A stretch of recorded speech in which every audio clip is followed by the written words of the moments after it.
Excuse me!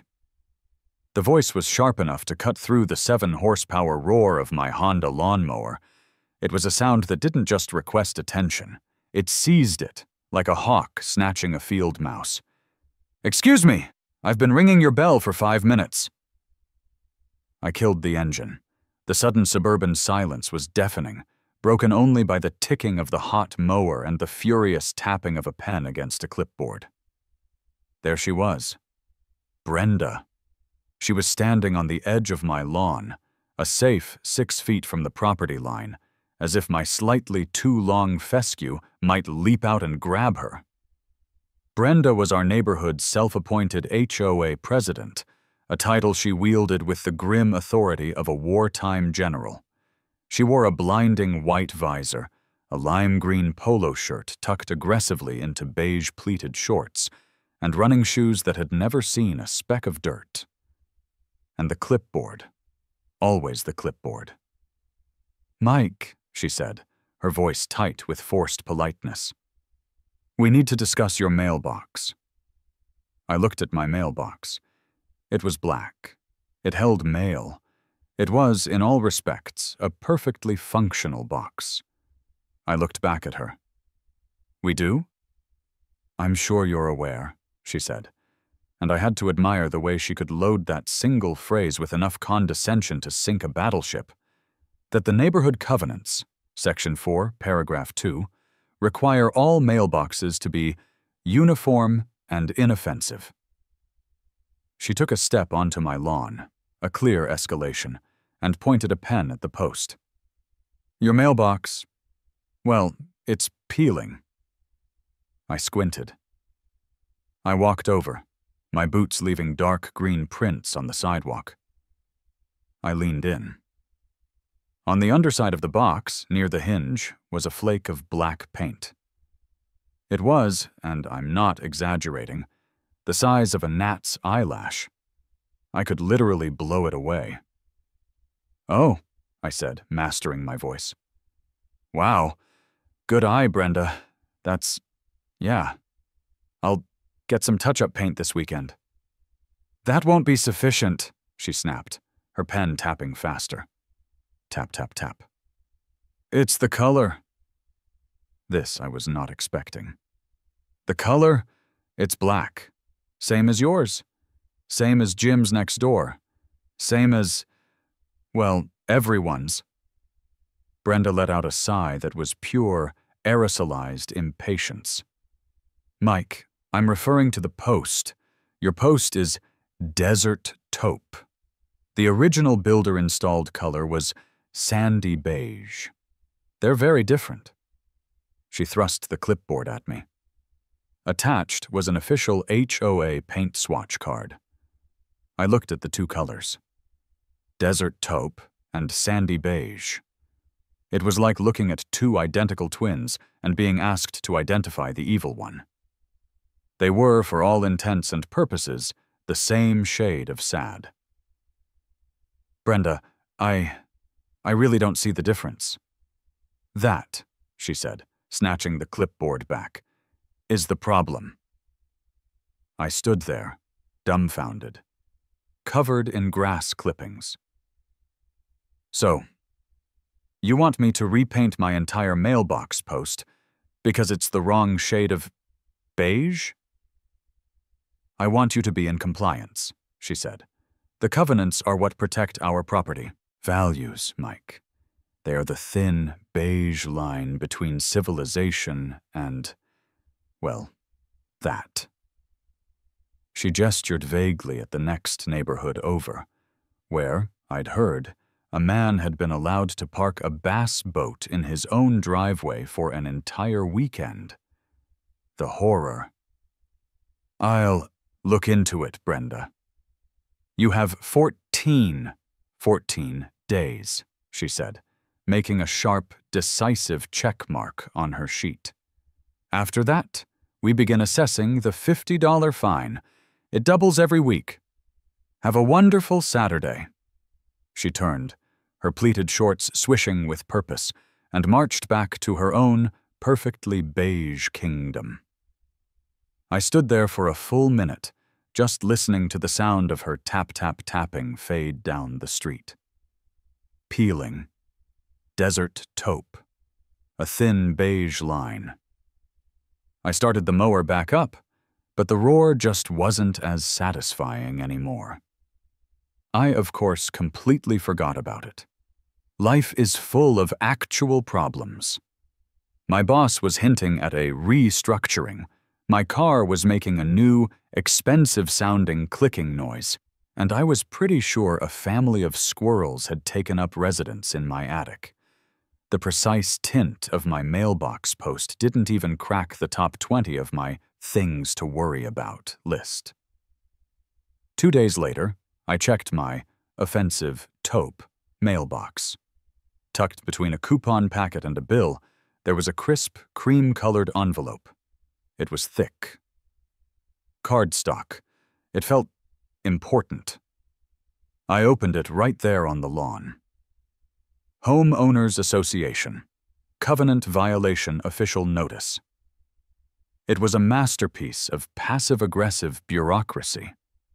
It detailed my flagrant disregard for neighborhood aesthetics. It quoted Section 4, Paragraph 2.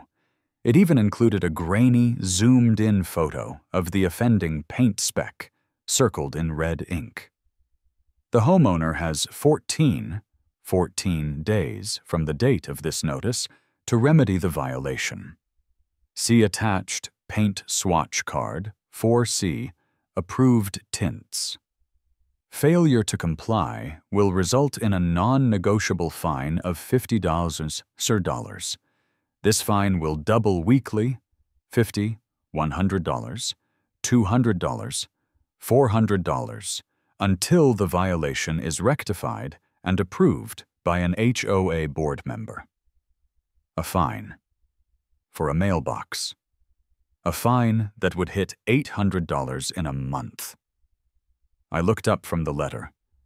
Across the street, Brenda was discreetly watering her petunias.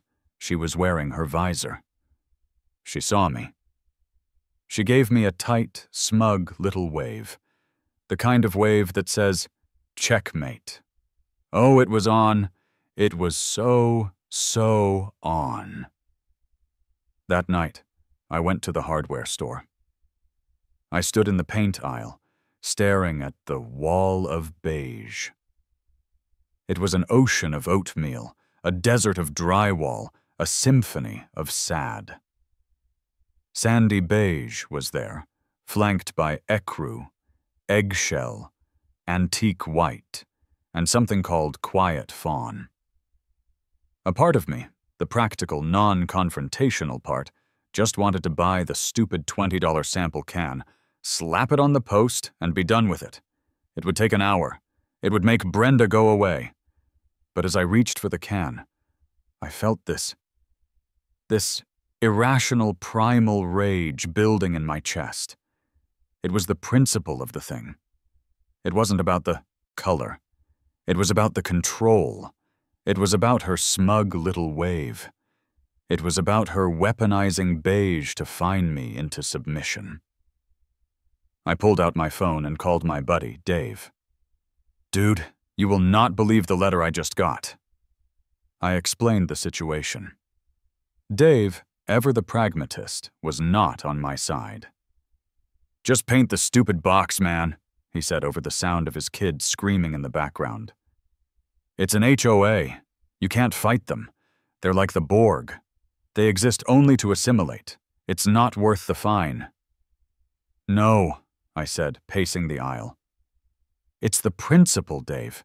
She's got the whole neighborhood terrified to plant a rose bush without her permission. She wrote me up for my trash cans being visible for a period exceeding 3 hours last month. She needs a message. A clear, compliant message. A compliant message? What does that even mean? You're going to paint it extra sandy beige? I don't know, I muttered. I leaned against a shelf, frustrated, and started scrolling on my phone. Just anything to distract me. I ended up on some custom car forum I hadn't looked at in ages, and that's when I saw it. It was a video of a Lamborghini. At first glance, it was black, but as the camera moved, the car shifted. It exploded into a wave of deep electric purple, then to an emerald green, then to a fiery, volcanic gold. It wasn't paint. It was magic. The title of the post read, "Fresh Quantum Chroma, 7-stage paint job." A light bulb didn't just go off in my head. A supernova erupted. My pulse quickened. A slow Cheshire cat grin spread across my face. "Mike, you still there?" Dave asked. "Oh, I'm here," I said, my voice suddenly calm and clear. "Dave, I gotta go. I have an idea. A very, very compliant idea." I left the hardware store, the sandy beige untouched on its shelf. I was going to fix my mailbox, all right. I was going to fix it so hard Brenda would wish she'd just let the taupe slide. Finding this paint was not as simple as I'd hoped. You can't just waltz into Home Depot and ask for Chameleon Nebula.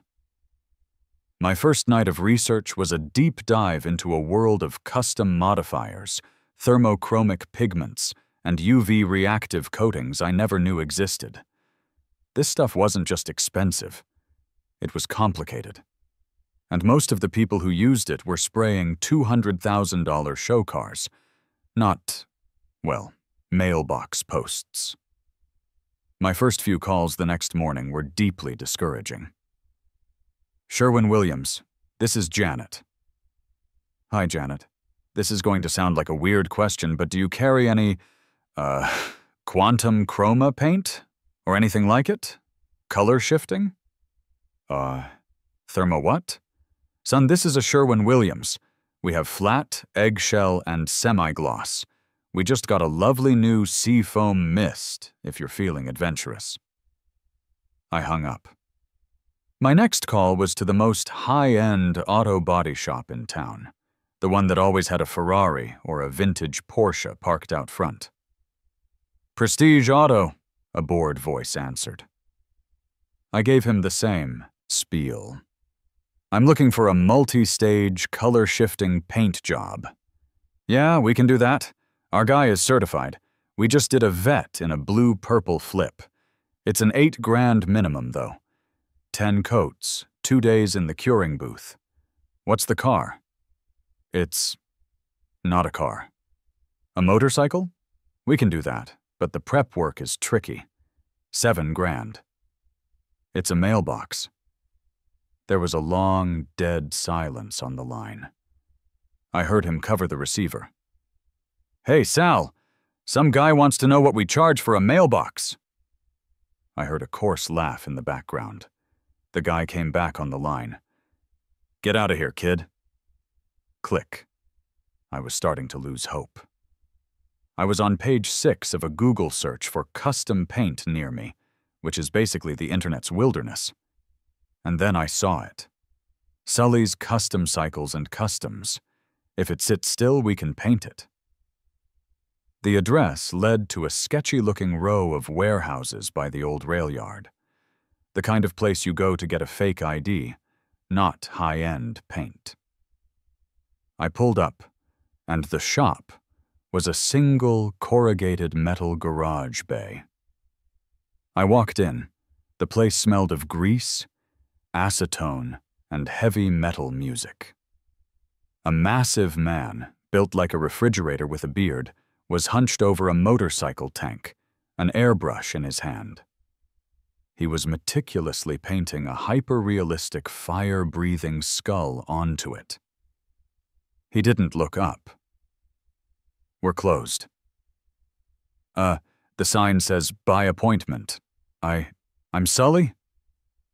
He killed the compressor, and the sudden quiet was jarring. He turned around, wiping his hands on an oil-blackened rag. This was Sully.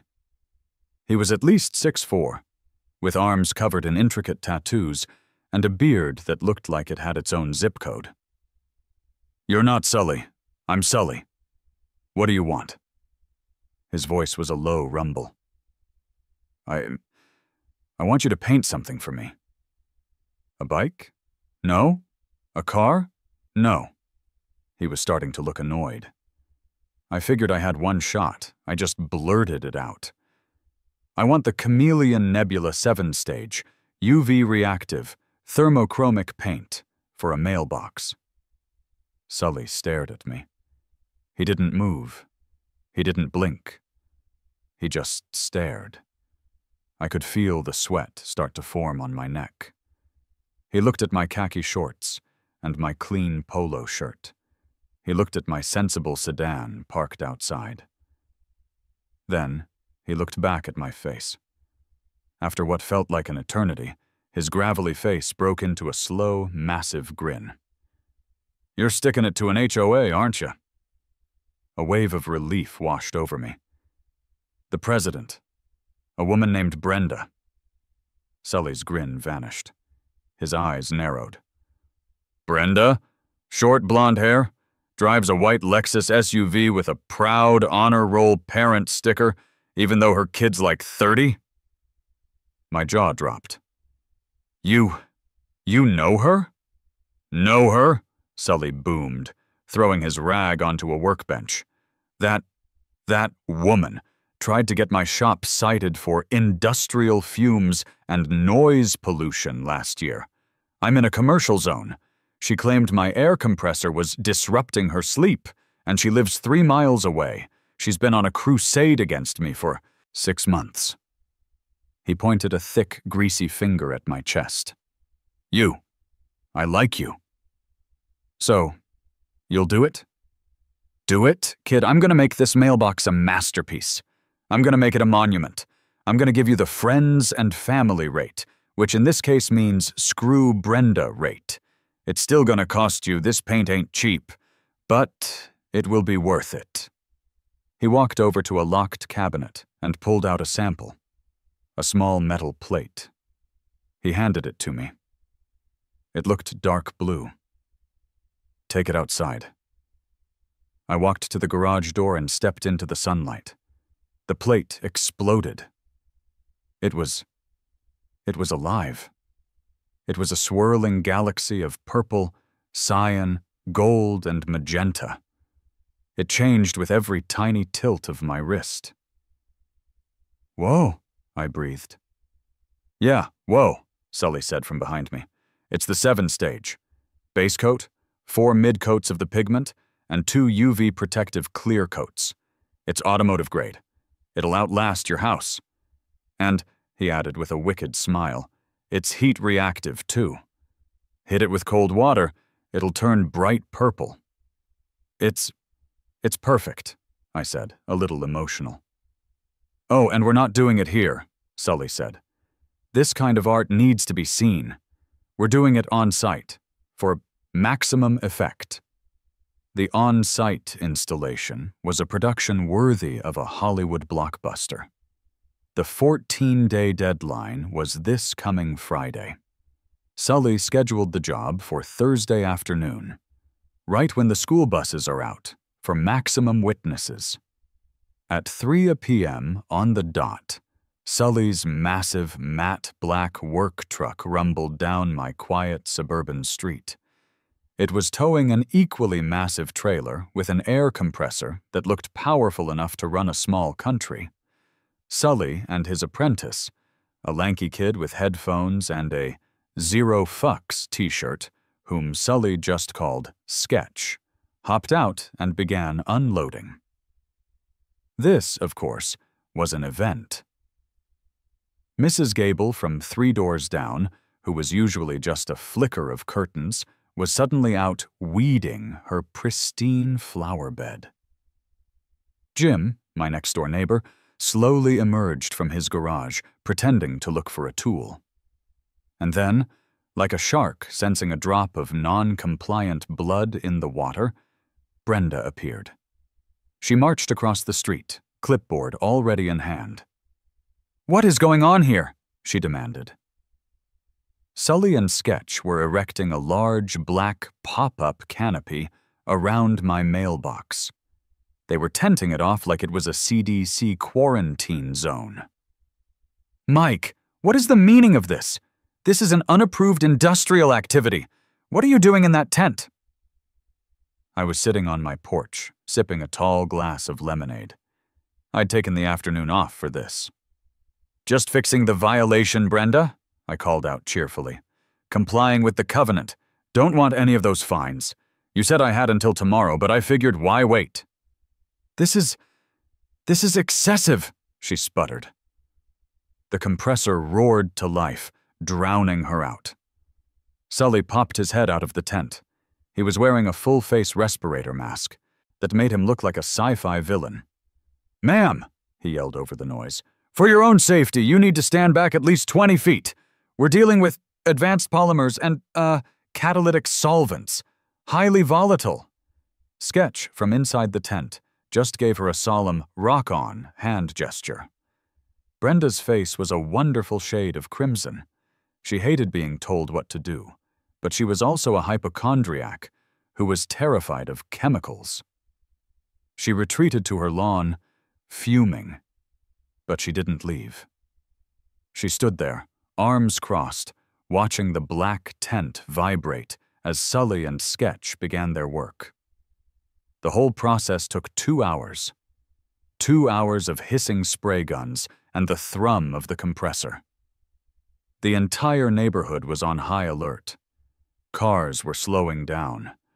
People were walking their dogs for the 3rd time that day. It was the most exciting thing to happen on Oak Street since the time a deer got into the community pool. Finally, the compressor died. The tent flap opened. Sully and Sketch emerged, looking like astronauts. "She's done," Sully announced, pulling off his mask. He was beaming. "What is it?" Brenda demanded from across the street. "What color did you use?" "It's a custom blend, ma'am," Sully yelled back. "Fully compliant with local, state, and federal regulations." He gave me a slow, deliberate wink. "Now what?" I asked him quietly. "Now we let it cure," he said, packing his gear. "I put an accelerator in the clear coat so it'll be tack-free in an hour. But leave the tent. The mail's due soon, right?" "About 4:30, I said. "Perfect," Sully grinned. "Let the mailman do the honors. It's just better that way." He and Sketch packed up, loaded their truck, and with a final booming, "Enjoy the show!" they rumbled away. The black tent sat there, an ominous, silent cube in my front yard. Brenda, seeing the show was over, finally went inside, no doubt to draft a new violation for the tent itself. I waited.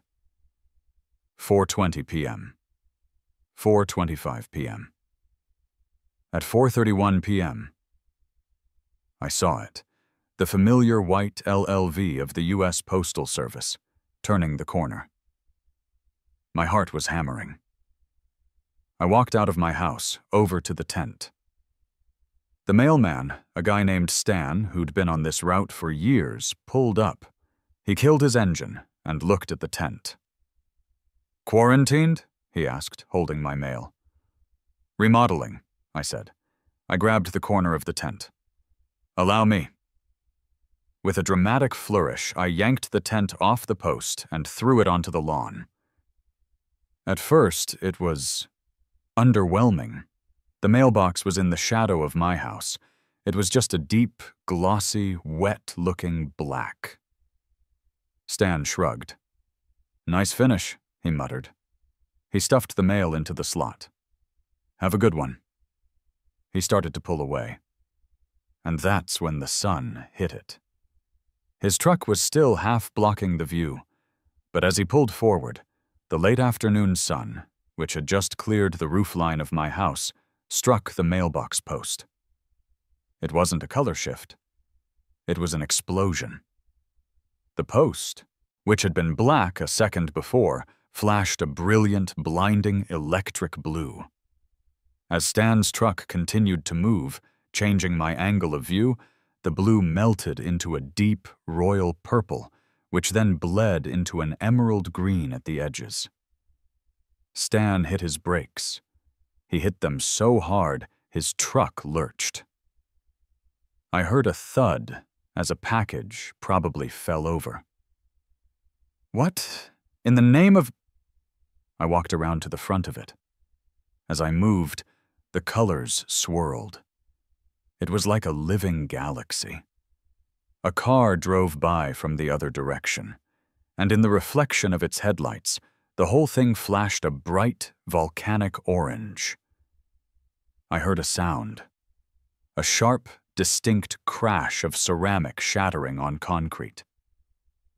I looked across the street. Brenda was on her porch, staring.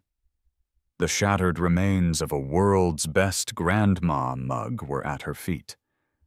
Her mouth was wide open. "Holy," Stan the mailman whispered. It's beautiful." I just smiled. "It's compliant, Stan. No more peeling." The mailbox became an instant local legend. I'm not talking just in the neighborhood. I'm talking town-wide. By Saturday morning, there was a slow, steady crawl of cars driving past my house. People would stop, get out, and take pictures.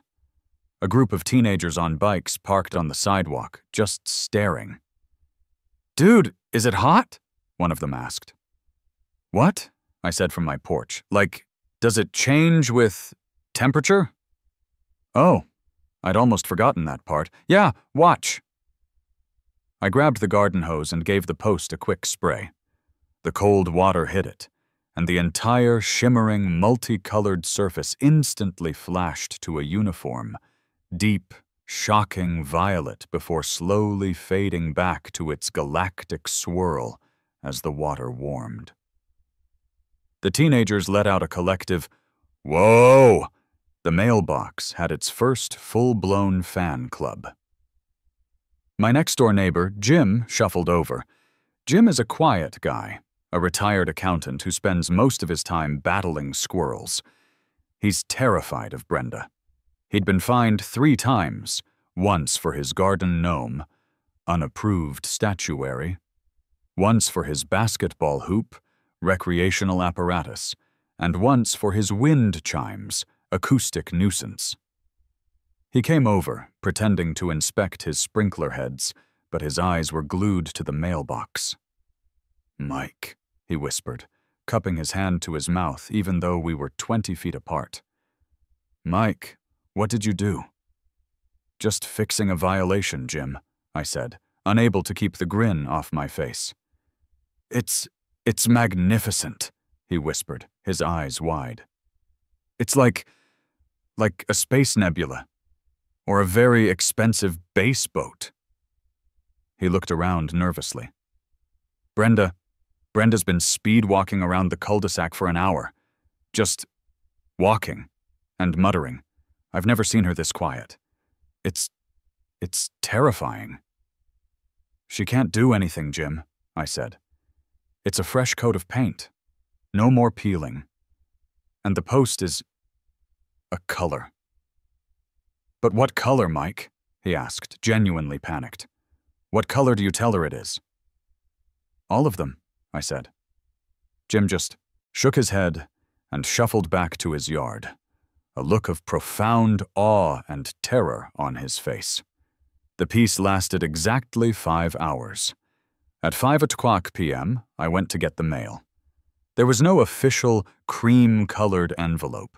This time it was a piece of pale pink, flower-embossed stationery, folded and jammed so hard into my mailbox that it was crumpled. It was Brenda's personal stationery. She hadn't even used an envelope. The handwriting was shaky, the pen strokes deep and angry. Your obscenity. This is no longer a matter of compliance, Mike. This is a flagrant and deliberate assault on the senses and standards of this community. Your device is a public nuisance, a distraction to motorists, and a flagrant display of grotesque tackiness.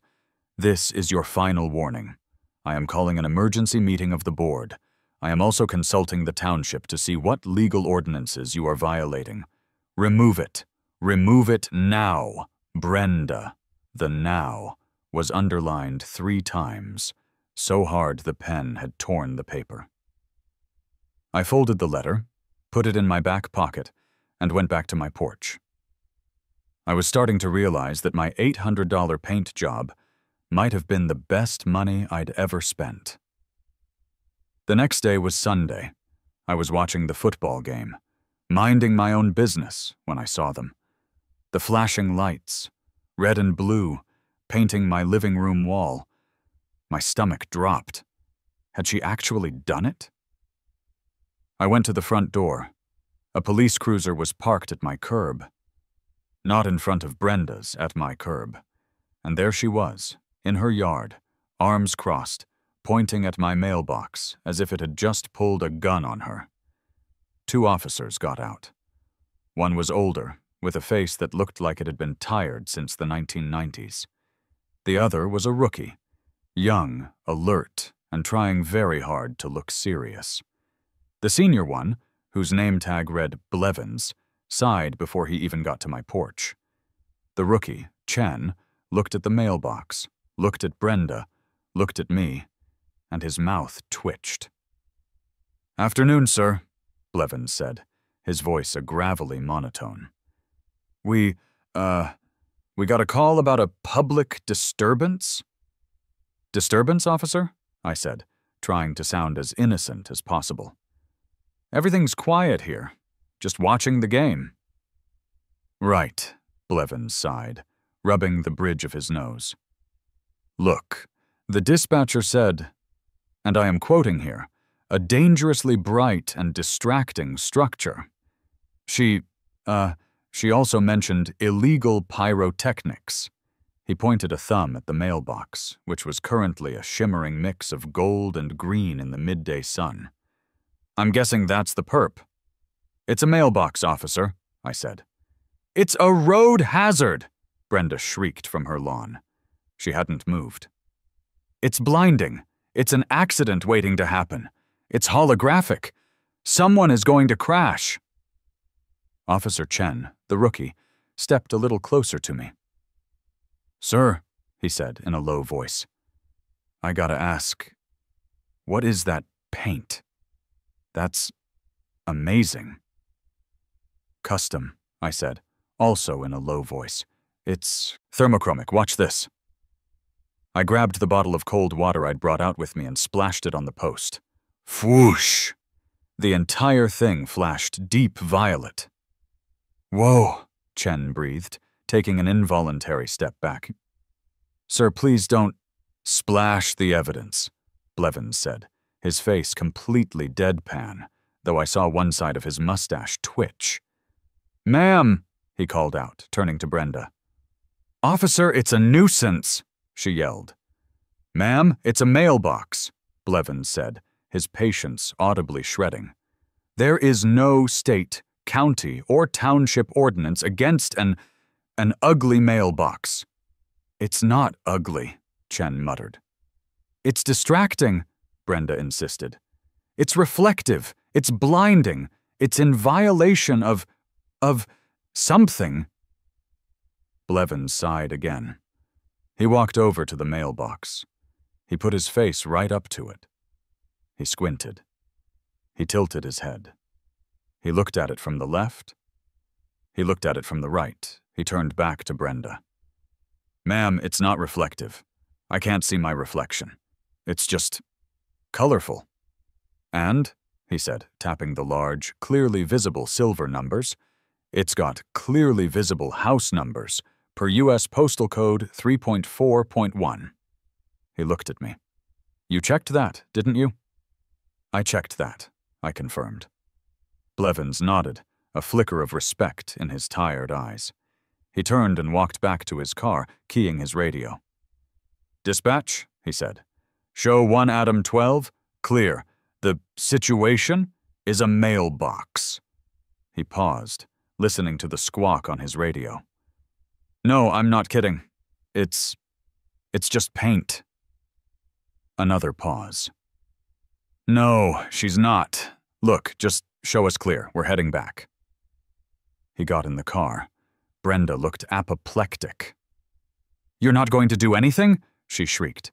I am the HOA president. Blevins just put the car in drive. As they pulled away, Officer Chen, in the passenger seat, turned his head. He was looking right at me. He gave me a very subtle, very quick thumbs up before turning to face forward. This was no longer just a victory. This was a rout. Brenda, however, was not one to accept defeat. By Sunday evening, a new flyer was on every door. It wasn't the usual laser-printed monthly newsletter. This was on bright red paper, clearly photocopied at a local Kinko's, with text that was slightly crooked. Emergency HOA meeting tonight. 8:00 p.m. My garage. Attendance is mandatory. Topic: the nuisance at 124 Oak Street. Her garage, her home turf. A mandatory meeting on a Sunday night. She was pulling out all the stops. At 7:55 p.m., I walked over. Her garage door was open, and she had set up folding chairs. It was packed. At least 40 of my neighbors were crammed in, sitting between her lawn tools and a neatly organized wall of storage bins. The air was stuffy and smelled like fertilizer and self-righteousness. Brenda was at the front, standing behind a podium she'd clearly borrowed from the community pool. "Thank you for coming," she began, her voice trembling with barely suppressed rage. "As you are all aware, one of our residents has decided to flout every conceivable standard of decency and community." All eyes turned to me. I just gave a polite little wave. This carnival he has installed," she continued, "is a direct assault on our property values. It is a beacon of tackiness. It's a gateway, people. Today, it's a disco mailbox.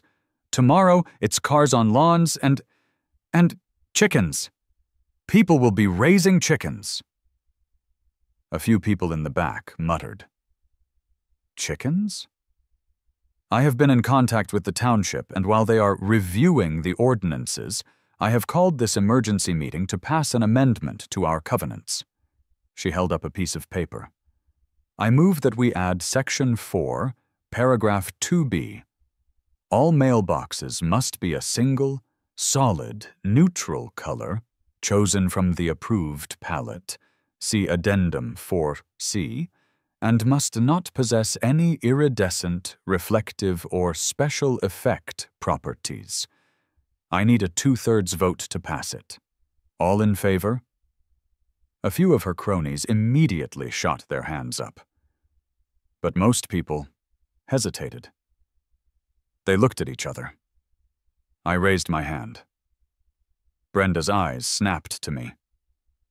"What is it, Mike? This is for voting." "I just have a question, Brenda," I said, my voice calm and projecting through the garage. "I brought my copy of the covenants, the ones you cited me for."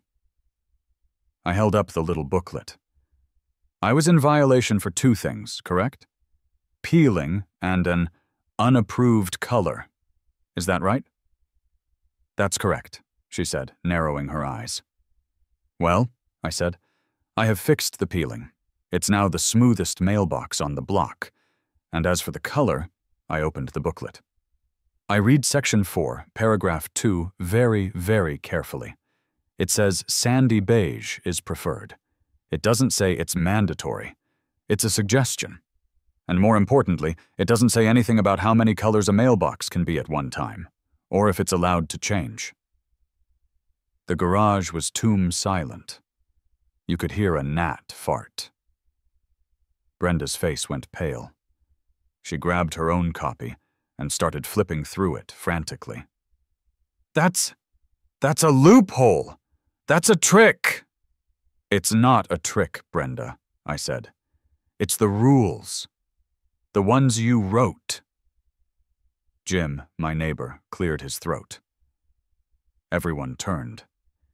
He's technically right, Brenda, Jim said, his voice shaky but clear. The covenant suggests beige. It doesn't mandate it. He fixed the peel. He is in compliance. He is not in compliance, Brenda shrieked. He's making a mockery of us. I don't know, said Mrs. Gable, the curtain twitcher.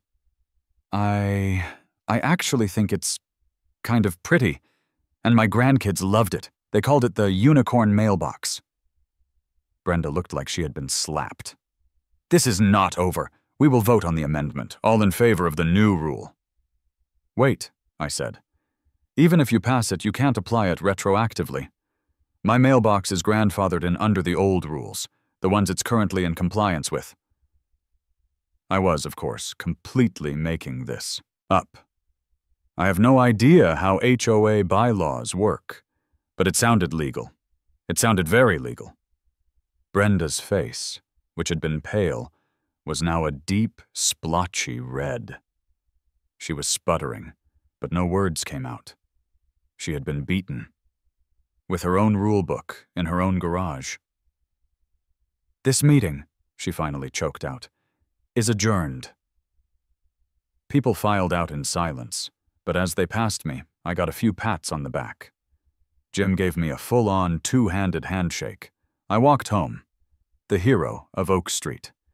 The emergency meeting was a declaration of war. Brenda may have lost the battle in the garage, but I knew she wouldn't give up. The grandfathered-in argument had bought me time, but her new amendment was now her single, burning purpose. She was a woman possessed. She drafted a new, professionally reviewed amendment. This time it explicitly banned any chromatic, iridescent, thermochromic, or multitonal paint on any exterior surface. And to pass it, she needed a 2/3 majority of all 50 houses in the neighborhood. That meant 34 yes votes. Brenda went on a rampage. She was knocking on doors at all hours. She was holding informational coffee clatches on her lawn. Her campaign was one of pure, unadulterated fear. I heard the second-hand reports from Jim. She told Mrs. Gable that your mailbox was attracting vandals, he'd whispered to me over the fence. She told the Pattersons that the chemical reflections would kill their grass. She told the new family on the corner that it was a known gang sign. She was spreading propaganda. And honestly, it was kind of working. People were getting nervous. Nobody wanted to be on Brenda's bad side, and property values is a magic phrase that can make any suburbanite break out in a cold sweat. I knew I couldn't just sit back. If I let her win, if I let her amend the rules, she wouldn't just make me repaint my mailbox. She would be emboldened. She would be unstoppable. She'd be measuring the height of everyone's grass with a laser level. I had to fight back. But I couldn't fight her way. I couldn't use fear and clipboards. So I decided to host a barbecue. I sent out a simple evite. Come celebrate the neighborhood. Burgers, beers, and a colorful attraction. This Saturday. My place. Saturday came, and it was glorious. I had 2 coolers full of beer and soda, a grill loaded with burgers, and the mailbox itself, gleaming in the sun like a trophy. And people came. They came out of curiosity. They came for the free food. And they came because they were tired of living in a beige dictatorship. It was a masterstroke. While Brenda was knocking on doors with warnings, I was handing people cold Coronas. Mike, this is brilliant, Jim said, a burger in one hand, a beer in the other. He was positively giddy. It's just a barbecue, Jim, I laughed. No, it's not, he said. It's a revolution. My other neighbors started opening up, emboldened by the food and the festive atmosphere. She fined me, said Mr. Patterson, the one Brenda told the grass-killing lie to. She fined me $25 because my son's bicycle was visibly abandoned on our lawn. He was inside getting a glass of water. She sent me a violation for my garden gnome, chimed in another neighbor, the one I'd heard about. She called him whimsical and non-compliant. She told me my welcome mat was the wrong font. The stories poured out. Brenda wasn't just a stickler. She was a serial abuser of power. My mailbox wasn't the problem. It was the catalyst. It was the first time anyone had pushed back and won. Look, I said, standing on my porch like a general addressing his troops. I don't want a weird mailbox. I just wanted to be left alone. I wanted a beige mailbox. But Brenda's ruling this place like a tyrant. Today she's trying to pass a new rule to ban my distracting mailbox. But what about next month, when she passes a rule banning whimsical garden gnomes, or unapproved bicycles, or non-standard welcome mats? A murmur went through the crowd. This isn't about my mailbox, I declared, raising my beer. This is about our houses. This is about sandy beige versus every other color in existence. Are we going to let one woman with a clipboard and too much time on her hands tell us how to live? A cheer went up. No, yelled Mr. Patterson. To the gnome, shouted his wife. It was the weirdest, most suburban revolutionary cry ever, but it was ours. The official vote was held a week later, again in Brenda's garage. This time, the atmosphere was different. It wasn't tense, it was electric. Brenda stood at her podium, looking strained. She gave her speech about property values and standards, but it sounded hollow. Then we voted. Paper ballots. Brenda and her two bored cronies collected them in a shoebox and started counting. I watched her face. Her smug confidence slowly crumbled.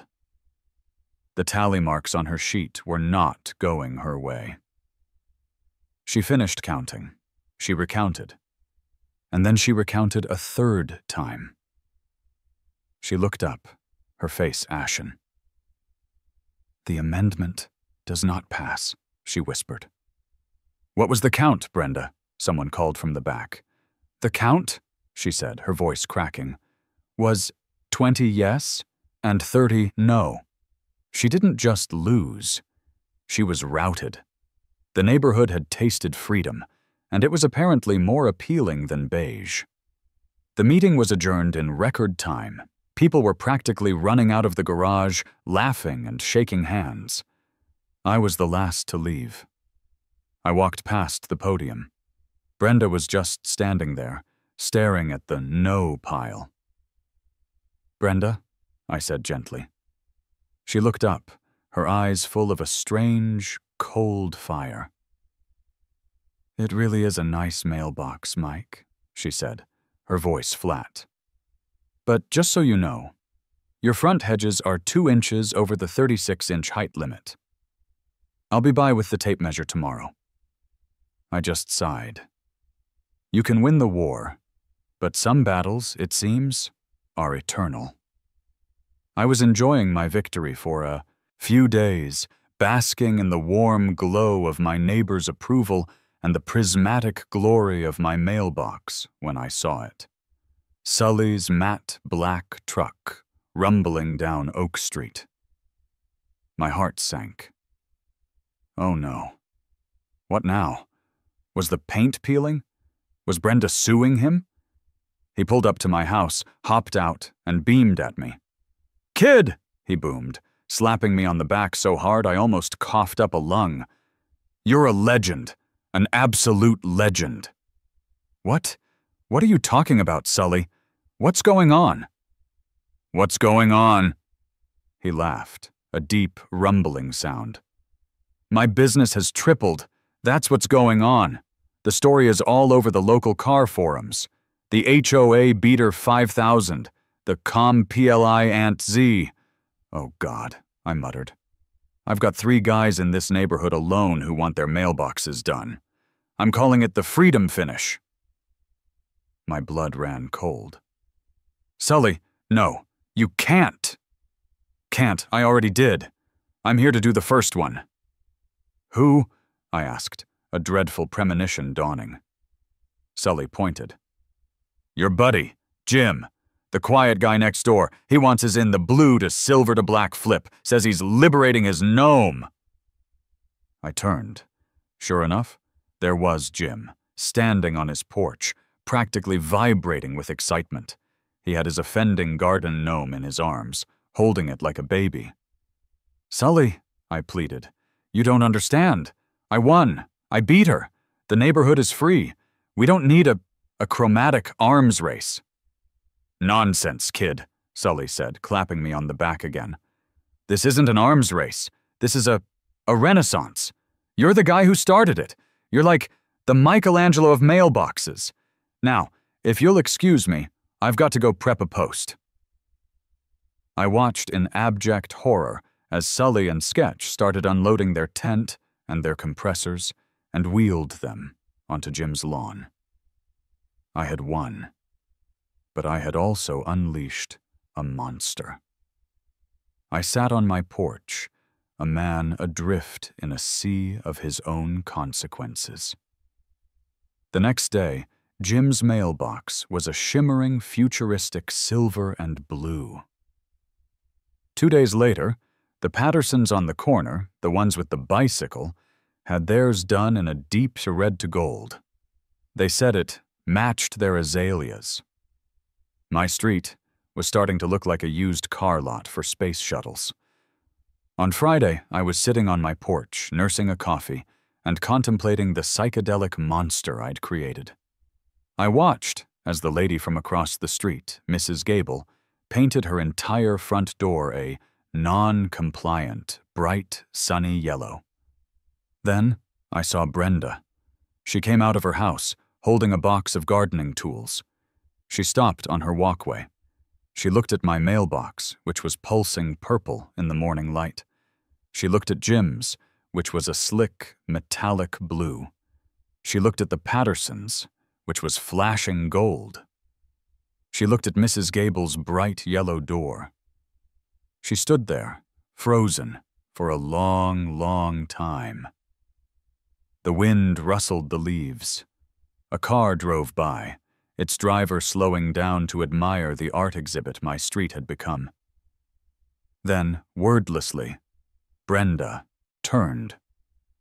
She walked over to her own, perfectly to code, sandy beige mailbox. She reached down and, with a sharp yank, pulled the HOA president plaque off the post. She looked at it, turned it over in her hands, and then, without a single look back, she tossed it into her box of gardening tools, went inside, and closed her door. She didn't come out for the rest of the day. A month passed. The neighborhood was different. It was alive. Brenda officially resigned as HOA president, citing personal reasons. No one stepped up to take the job, so the HOA just kind of dissolved. The fines stopped, the letters ceased, and the neighborhood bloomed. It wasn't tacky. It just had life. Mrs. Gable's yellow door inspired 2 other people to paint theirs. The Pattersons planted a massive, non-compliant butterfly garden. Jim's gnome was now flanked by 2 pink flamingos, and he'd even repainted his son's basketball hoop in the Freedom finish blue to silver. My street was a local landmark. People came by to see the rainbow mailboxes of Oak Street. I was sitting on my porch, just as I had been that fateful Saturday. I'd become the unofficial and very reluctant neighborhood patriarch. The man who just wanted to be left alone, but accidentally became a revolutionary. I heard the familiar rumble of the mail truck. Stan pulled up. He was wearing a pair of dark, reflective aviator sunglasses. "Morning, Mike," he said, shielding his eyes as he put the mail in my slot. The sun was hitting it just right, sending a beam of pure emerald light across the street. You guys, he said, shaking his head and laughing. You and your neighbors are going to make me wear a welding mask just to do my route. I'm delivering mail to a rainbow. I leaned back in my chair and took a sip of coffee. It's just a mailbox, Stan. Just a mailbox. He drove off, and I looked at my creation. It was bright. It was loud. It was defiant. And it was, in its own glorious, multicolored way, the most beautiful thing I'd ever seen. I looked across the street at Brenda's house. A for sale sign had gone up yesterday.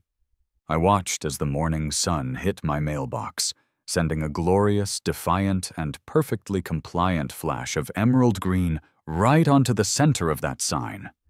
I smiled.